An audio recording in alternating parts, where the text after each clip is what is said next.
그리고 시아님이라는 분이 시아님이 질문을 올려주셨어요. 올해 만 32세 여자분이시고 예전에 호주 사립 2년제 대학 아마 테입 다니신 것 같아요. 테입 덴틀 테크놀로지 치기공.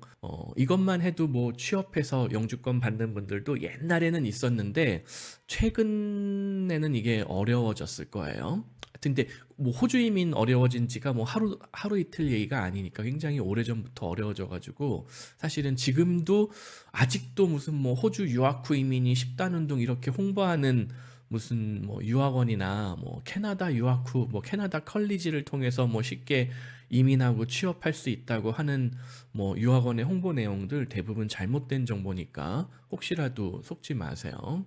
그리고 아무튼 뭐 호주에서 예전에 테입 2년 다니셨고 지금은 방송통신대학교 컴퓨터과학과 3학년 올해 편입해서 이제 2026년 졸업 예정이세요. 그래서 경력이 블루팀 사이버 보안 관제 1년 5개월, 레드팀 취약점 진단 인프라 1년, 모의 해킹 올해 시작, 3년 경력 쌓을 예정, 총 경력 5년에서 6년 예정, 그러니까 2026년 정도에 그 정도 될 것 같다라는 말이죠.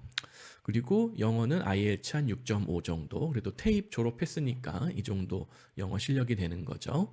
독일어는 못하고 해외 생활 경험이 호주 6년, 영국 2년 이렇게 다녀오셨어요. 꽤 해외 생활 오래 하셨네요. 그리고 이제 남편은 아니고 약혼을 하신 남자친구분, 만 30세, 마이스터 고등학교 통계 관련과 졸업했고 현재 방통대 데이터과학과 2학년 재학 중이세요. 2027년에서 8년 졸업 예정.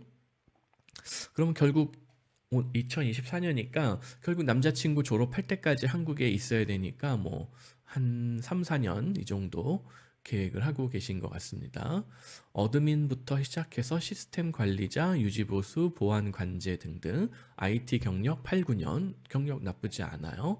현재 사이버 보안 블루팀, 보안 관제 기술 연구원 플러스 데이터 사이언티스트와 협업하여 관제 AI 모델 개발 일을 하고 계십니다. 아마 이게 블루팀이 방어를 하는 팀이고 레드팀이 일종의 그 해킹, 공격을 하는 팀인 것 같아요.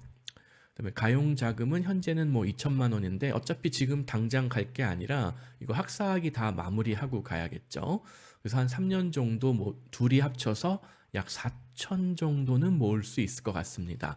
4천으로 부족해요. 두 명이서 같이 가는데 이 정도 자금으로는 뭐 불가능하다 이건 아니지만 가자마자 뭐 빨리 6개월 만에 현지에서 취업하고 뭐 어쩌고 하면은 뭐 4천만 원 예산으로도 한번 도전은 해볼 수가 있는데 두 분이서 모으시면은 이게 왜 이거밖에 안 되는지는 모르겠지만 하여튼 조금 더 모으실 수 있으면 좋아요. 그래서 희망 국가는 독일. 예. 세미님 안녕하세요. 갓 20살 무렵에 세미님의 블로그를 처음 보고 조언을 들으며 호주로 떠났던 때가 엊그제 같은데 돌고 돌아 30대가 되어 세미님께 유럽 이민 컨설팅 조언을 구하게 되는 날이 오네요. 예, 이런 분들이 많아요. 예. 그 시절에도 선견지명이 뛰어나신 분이라고 생각되었는데 이렇게 다시 뵙게 되어 영광이고 지금도 이렇게 조언을 구할 수 있게 되어 감사합니다. 현재 저는 모의 해킹 컨설턴트로 재직 중이며 3년 정도 경력 쌓은 후 독일 취업 이민을 계획 중입니다. 독일에서 사이버 시큐리티 석사과정 졸업 후 취업 이민을 해볼 계획입니다. 물론 이제 바로 취업 후 이민을 할 수 있으면 좋은데 그게 이제 될지 안 될지 뭐 해보기 전에는 모르죠. 약혼자도 방통대 데이터과학과에 재학 중이고 졸업 후 독일 대학원 데이터 사이언스 혹은 AI 전공으로 진학하는 것을 목표로 하지만 현재 현업에 너무 지쳐 학점 관리가 사실상 잘 안 되고 있고 해외 체류 경험도 전혀 없으며 언어 능력이 전혀 없는 상태라 이 부분도 한국에서 다시 뼈를 깎는 훈련을 거쳐 간다고 가정할 때 수용할 수 있는 스트레스가 한계가 있으니 졸업 후 독일 대학원 석사로 바로 갈 수 있다면 좋겠지만 그렇지 않을 경우에는 일단 독일에 뭐 데려가서 어학원 아빠, 알바 이거 그 핑크 태블릿 어디 있어? 저기 부엌 엄마한테 물어봐. 엄마 거기 충전하는 데 있어. 죄송해요. 막내가 갑자기 들어와서.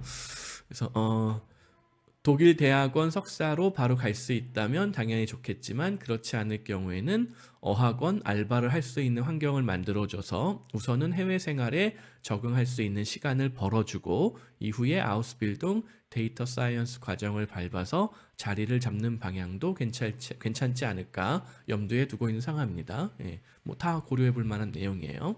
먼저 한국 경력을 살려서 바로 독일에서 모의 해킹으로 취업 이민을 하는 것이 충분히 가능한 일인지 여쭙고 싶습니다.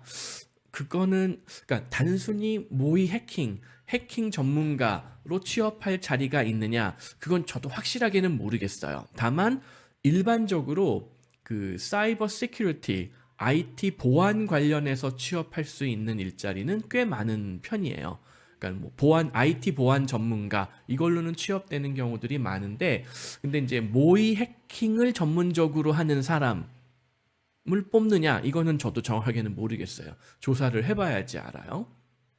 근데 아무튼 IT 시큐리티, 사이버 보안 이쪽에 대한 취업 그 가능성은 충분히 있습니다. 그다음에 바로 취업 이민이 힘들다면 대학원 석사 과정을 먼저 진학하고 졸업 후 이민을 플랜 B로 계획하고 있습니다만 저는 학사학위를 한시라도 빨리 따는 것이 맞다고 생각해서 컴퓨터과학과 신입학이 아닌 편입이라는 길을 택했습니다. 그런데 차후에 알아보니 대학원마다 전적 대학에서 석사과정 진행에 필요한 필수 이수 과목이라는 게 존재한다는 것을 알았습니다. 네, 맞아요. 그래서 여기 보면 지금 이분이 3학년 편입을 했는데 사실은 3학년 편입보다는 비전공자 같은 경우에는 2학년 편입이 더 좋을 수가 있어요. 왜냐면은 독일 대학원에서 대학원 입학 심사를 할 때 말씀하신 대로 그 중요한 그 핵심 과목들을 골고루 기초부터 중급, 고급까지 다 들었는지 이거를 꽤 따지거든요. 근데 3학년부터 편입하면은 핵심 과목들을 막 이제 전공 필수를 어차피 다 들어야지 졸업을 하기는 하지만 그 외에도 중요한 과목들을 미처 다 듣지 못하고 이게 뒤죽박죽 과목을 이수하는 경우들이 생긴다는 거예요. 기초 과목부터 차근차근 들어야 되는데 그러면은 그쪽 대학원에서 보기에는 이거 너무 과목 구성 커리큘럼이 엉터리인데 이렇게 판단을 하면은 이 사람의 역량을 믿을 수가 없다 해서 입학을 안 줄 수도 있다는 거예요. 그래서 가급적이면은 2학년 편입부터 시작하는 게 좋을 수가 있다. 완전 비전공자 같은 경우에는 현재 방통대 편입 특성상 100% 전국 과목으로만 진행 중이고 향후 몇 가지 사이버 보안과 별 관련이 없거나 너무 기초 과목인 것들 위주로 약 8과목을 제외하면 컴퓨터 과학과 과목들은 전부 이수를 하게 되는 것이기는 한데요. 이 부분에 대해 혹시 문제없이 석사과정 진학 자격이 될지 가이드를 제시해 주시는 게 가능할지 여쭙고 싶습니다. 저희가 그거를 이제 안내를 해드릴 수는 있는데 지금 아마 첫 학기 지금 수업을 들었을 것 같은데 다음 학기 수업부터라도 그거를 좀 잘 배분을 하시면 좋을 것 같아요. 그래서 만약에 어차피 지금 남자친구분이 결국 졸업하는데 3, 4년 걸리거든요. 그러면은 그 여자분 같은 경우에도 굳이 빨리 2년 만에 먼저 졸업을 할 이유가 별로 없어 보이거든요. 그러니까 3년 계획 혹은 못해도 2.5년 계획으로 그 방통대 그 과목 그 이수 이 커리큘럼을 준비를 하는 게 유리할 것 같습니다. 당연히 그런 부분들 저희가 안내를 해드릴 수가 있어요. 만약 이제 뭐 대행 계약이라던가 이런 걸 맺게 되면은. 다음은 약혼자의 아우스빌딩 과정에 대한 내용입니다. 아우스빌딩 과정을 밟는 데 있어서 일련의 학교들처럼 학비가 발생하는 구조일까요? 대부분의 아우스빌딩은 산학연계, 한국으로 치면은 무슨 뭐 KT 같은 데에 취업을 해서 아니면 기타 IT 회사에 취업을 해서 3일은 출근하고 이틀은 어디 전문대 같은 데에 나가가지고 그 이론 수업을 받는 거예요. 그러니까는 첫 달부터 월급을 많이 주는 데는 1,300유로씩 주고 그래요. 주 3일 나가고. 되게 이제 뭐 공무원이나 공기업 이런 쪽이 오히려 그게 세거든요. 월급이. 그러니까 산학연계 과정을 주 3일은 직장에 출근하고 주 2일은 전문대에 나간다. 뭐 직업학교에 나간다. 그러니까 태입 같은데, 호주의 태입 같은 데를 나가는 거예요. 그렇게 보시면 되고, 거기서 1,300유로를 받으니까는 나쁘지가 않아요. 그걸만으로도 생활 뭐 싱글인 경우에 뭐 아직 뭐 아이가 딸린 뭐 이런 경우가 아니라면은 어느 정도 생계 유지가 가능해요. 두 분이서 각각 다 아우스빌딩에 들어갔다. 그럼 둘이 합치면은 벌써 2,600유로잖아요, 월급이. 그걸로 아이가 없는 커플, 젊은 커플이라면은 뭐 그걸로 막 아주 뭐 넉넉하게 살 수 있다. 이렇게는 말씀 못 드리지만 뭐 학생으로서 절약을 하면서 공부를 집중하고 직업 훈련에 집중을 하는 초반 커리어를 쌓아나가는 데 있어서는 전혀 무리가 없다 이거예요. 단 그게 이제 영주권이나 시민권이 먼저 해결된 사람들한테 대부분 우선권이 돌아가요. 왜냐면 고용주 입장에서 영주권이나 시민권이 있는 사람은 그냥 고용을 하면 되는데, 그게 아니라 외국인을 지금 학생 비자로 들어온 사람을, 혹은 뭐 학생 비자에 뭐 동반 비자 이런 걸로 들어온 사람을 고용해서 별도의 또 복잡한 비자 처리를 하고 채용을 해야 된단 말이에요. 고용주는 이 사람 3년짜리 직업과정 뽑아놨다가 뭐 비자에 문제가 생기던가 본인의 어떤 변심으로 인해서 독일 그지 같은 데 사느니 나는 따뜻한 어디 다른 나라로 가야지, 뭐 고향으로 다시 돌아가야지, 이러면은 고용주 입장에서는 손해잖아요. 왜냐면 고용주도 비용과 시간과 노력을 투자를 하는데. 그래서 뭐 이미 이거 질문해 주신 분은 호주에서 뭐 6년, 영국에서 2년 생활을 하셨기 때문에 제가 하는 말을 금방 이해할 거예요. 고용주는 영주권이나 시민권이 없는 사람은 일단은 제껴요. 일단은 제끼고 먼저 영주권, 시민권이 있는 사람으로 먼저 뽑되, 그렇게 뽑았는데도 자리를 채우지 못해서 어쩔 수 없이 외국인을 뽑아야겠다라고 생각하는 그런 직종들, 전공들, 요거를 택해야 된다 이거예요.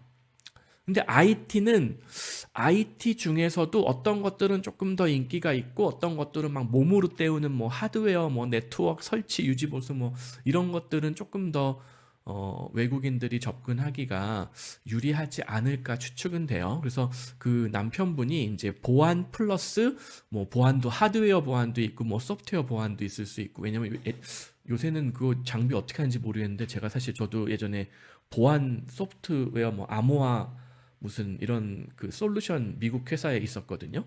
그래서 막 CIA, FBI 이런 데에 납품하는 그런 암호화 장비들, 뭐 소프트웨어 장비도 있고 하드웨어 장비도 있고 막 그랬었어요. 예전에 그런 회사 잠깐 다녔었는데, 이제 그 보안, 그 암호화하는 그 원칙들, 뭐 키도 있고 뭐 156 키가 있고 뭐 무슨 키가 있고 옛날에 그랬는데 다 까먹었어요, 저도.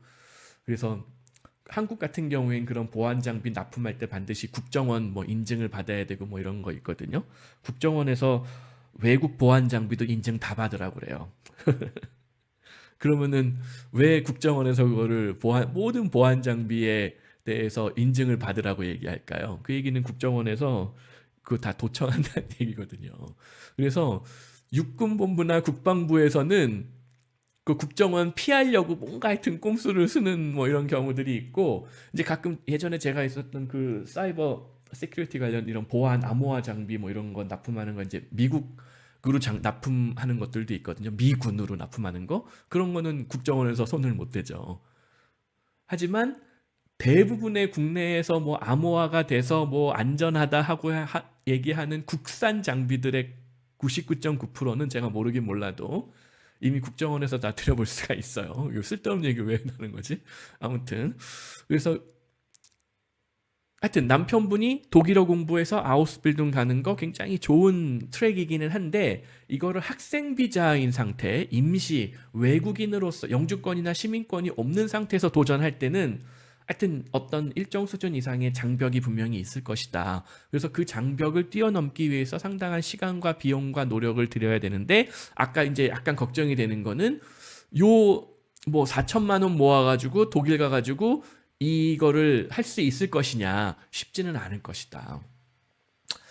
그게 성공하려면 반드시 부인분의 영어 능력과 사이버 시큐리티 관련된 학력, 경력, 전공 이걸로 부인분이 먼저 취업을 해서 어떤 독일 내에서 충분한 생활비를 벌 수 있는 능력이 되고 안정적인 취업 거주 허가를 받은 후에 그걸 가지고 남편분이 동반 거주 허가를 받아서 이제 부인분이 번 돈으로 남편분이 독일어 될 때까지 뭐 이렇게 지원을 해줘야 되는 거죠. 그래서 뭐 그런 식으로 준비를 하시면은 큰 무리 없을 것 같아요. 예. 독일이 뭐 도착, 집구하기, 등록 등이 까다로운 편이라고 악명을 많이 들었습니다만 초기 정착 과정을 도와주실 수 있을까요? 예, 당연하죠. 저희가 다 도와드릴 수 있어요. 예. 그래서 아무튼 자금을 조금 더 모아야 되고 부인분이 먼저 취업을 할 수 있으면 좋은데 취업이 안 될 경우에는 결국 대학원을 거쳐서 가야 된다. 단기간에 취업이 안 될 수도 있거든요.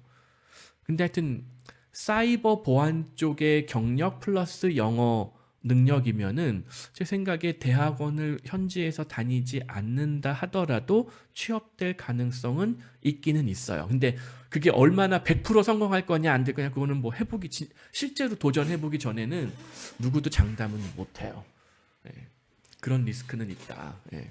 왜냐면 학생 비자로 가서 맨 땅에 헤딩하는 식으로 지금 준비를 하는 거거든요. 계속 말씀드리지만 뭐 호주 6년, 영국 2년 했지만 호주 영주권, 영국 영주권 못 받았었던 이유하고 결국에는 독일도 그런 리스크는 존재한다. 다만 호주, 영국보다는 그 리스크가 적으니까 그나마 호주, 영국보다는 차라리 독일을 가는 게 낫다. 학비도 저렴하고 뭐 아예 무료인 경우도 있고 하니까 이렇게 이해를 하시면 될 것 같습니다.